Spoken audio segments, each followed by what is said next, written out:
안녕하세요, 채아아빠입니다. 오늘은 태아보험을 알아보시는 분들이라면 정말 많이 질문해주시는 산모특약에 대해 말씀을 해드리려고 하는데요. 먼저 산모특약은 기존에는 한 번만 납부해도 되는 일시납 담보였지만 지금은 태아기간 동안 납부로 변경이 되었는데요. 이 얘기는 산모특약을 추가하시게 되면 출생 전 보험료에 비용이 추가된다고 생각을 해주시면 됩니다. 산모특약 담보들 중에서도 7가지를 추천드리려고 하는데요. 설명에 앞서서 산모특약을 구성할 시 중요한 내용이 있습니다. 먼저 산모특약은 뱃속의 아이가 아닌 산모님이 보장받는 특약입니다. 그래서 산모특약을 구성하게 되면 위에 보이는 산모님의 5년 이내 병력을 보험사에 전부 고지를 하셔야 하는데요. 산모님의 유산 이력, 혹시 부인과 질환으로 자궁이나 난소 쪽에 치료력이 있거나 갑상선 약을 투약하고 계시거나 이런 부분들도 고지사항에 해당이 되기 때문에 병력 심사를 봐야 하는데요. 심사 결과에 따라서는 산모특약뿐만 아니라 태아보험에도 영향을 미칠 수가 있기 때문에 이런 경우라면 산모특약을 권장드리고 있지는 않고 있어요. 산모특약 보장 내용들이 그만큼 중요하거나 필수적인 내용들은 아니라서 병력사항이 있는 산모님들께서는 산모특약에 대해서 한 번 더 고민해보시면 좋지 않을까 생각됩니다. 병력이 없는 산모님 혹은 심사를 하더라도 산모특약을 꼭 하고 싶은 분들을 위해서 지금부터 7가지 담보 추천해드릴 건데요. 7가지 전부 구성을 하게 되면 산모님의 연령, 주스 등에 따라서 조금씩 달라지지만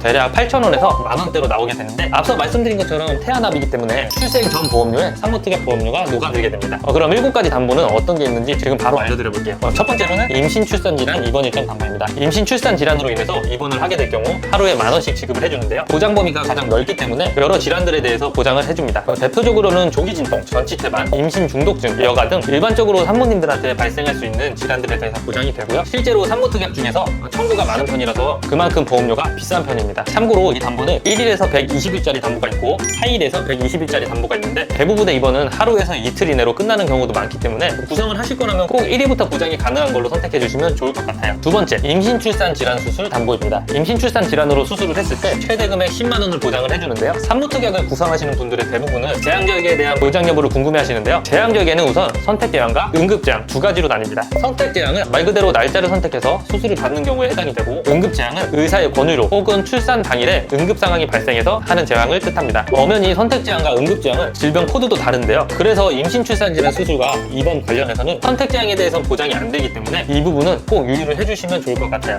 세 번째는 임신중독 진단 담보입니다. 임신중독 진단을 받으면 최대 30만 원을 보장을 해주는데요. 간혹 임신 중에 혈압이 많이 올라가는 산모님들이 계시는데 소변에서 단백뇨가 나오거나 간 기능이 저하되는 등의 합병증이 있을 때 30만 원이 보장이 됩니다. 보험료가 저렴해서 가성비가 좋기 때문에 구성을 권장드립니다. 네 번째, 태반 조기 분리 진단 담보입니다. 먼저 태반은 임신 기간 동안 자궁 내 태아의 성장에 필요한 영양분을 공급해주는 기관인데요. 태반은 태아가 분만된 이후에 떨어져야지 정상인데 태아가 나오기도 전에 미리 태반이 분리되는 것을 조기 분리라고 합니다. 산모님의 나이나 고혈압, 출산 이력, 흡연 등이 주요 원인이라고 하는데요. 보장 금액이 100만 원의 보험료도 저렴한 편이라서 구성을 해줬습니다. 다섯 번째, 출산 전 특정 태아 이상 진단 담보입니다. 산정검사에서 태아 이상 소견이 발견된 경우 최대 20만 원을 보장을 해주는데요. 1차, 2차 기형아 검사 혹은 초음파 정밀 검사에서 고위험군으로 의심되어서 추가적으로 리프트 검사나 양수 검사를 받는 경우에만 보장이 됩니다. 기형아 검사에서 저위험군으로 나왔지만 혹시 몰라서 산모님이 선택적으로 검사하시는 경우에는 보장이 되지 않습니다. 고위험군 소견이 있어야지만 보험금 청구가 가능한 점을 꼭 기억해주세요. 추가 검사 비용이 꽤 나가는 편이라서 20만 원이면 경제적인 부담을 조금은 줄일 수 있겠죠. 여섯 번째, 특정 고위험 산모 질환 담보입니다. 전치태반과 양수 관련해서 위의 질병 코드에 해당되면 보장을 해주는데요. 자궁이나 양수에 관련된 질병들이기 때문에 산모특약을 준비하신다면 같이 준비해 주시는 게 좋습니다. 마지막은 양수색정증 진단 담보입니다. 굉장히 생소한 단어죠. 양수색정증은 양수가 산모 순환계 내로 유입이 되어서 알레르기 쇼크 반응으로 인해 산모님에게 영향을 끼칠 수 있는 질환입니다. 산모님과 태아에게 모두 사망할 확률도 있는 응급 상황에 해당되는데요. 보장 금액이 300만 원의 보험료가 있게 하지 않아서 가성비 면에서 괜찮아서 같이 추천드리고 있습니다. 여기까지 제가 추천드리는 산모특약 7가지를 설명드리는데요. 제가 앞서 말씀드린 것처럼 산모특약은 필수가 아니라 선택이라고 말씀드렸던 이유가 생각보다 보장 금액이 그렇게 높지 않습니다. 그래서 있으면 물론 괜찮겠지만 없다고 해서 큰일 나는 건 아닌 꼭 필요한 담보까지는 아니라고 말씀을 드리고 싶어요. 그럼에도 산모특약 구성을 원하신다면 오늘 알려드린 7가지만 구성을 하셔도 충분하다고 생각이 되고 여기에 전문 설계사와 1대1 상담을 통해서 각자 니즈에 맞게 다른 특약들도 추가로 구성을 하시는 걸 추천드립니다. 산모특약보다 중요한 건 당연히 태아보험을 잘 구성하시는 거겠죠.